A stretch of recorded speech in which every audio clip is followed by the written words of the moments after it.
tajriba quyonchasiman. Men otam ham, onam ham, singlim ham, bolalarim ham, ular hammasi tajriba quyonchasi bo'lishgan. Ular hammasi o'lib ketishgan. Mening ham qismatim shu. Biz shu uchun dunyoga kelganmiz. Quyonlar uchun bu sharafli ish.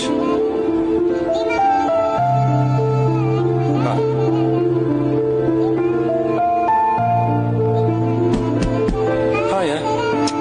İşim boshlandi.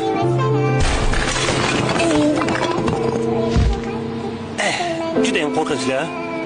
Lekin men shunchaki ishimni qilyapman. Hoy, Ralf. Qayerda bir joyga yuribdi? Ha, ularmi? Ketimdan yurishibdi va qanaqadir hujjatli film olishdi. Ularni aytyapti, bizni qutqarishsin. Qutqarishsin, meni olib ketsin. Men eshitdim.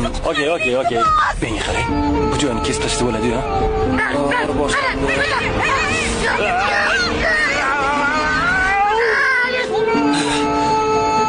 Nima demoqchi edim? Sizlarga murojaatim hayvonlarga yo'q qarasangiz. To'g'ri turib ol. Ha, uzr. Men to'g'ri turdimmi? Ha, bo'ladi. Xullas, nima demoqchi edim?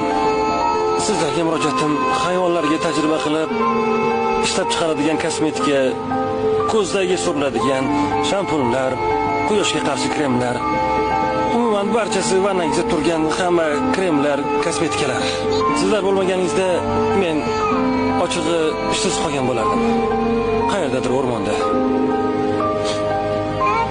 Oddiy quyondek.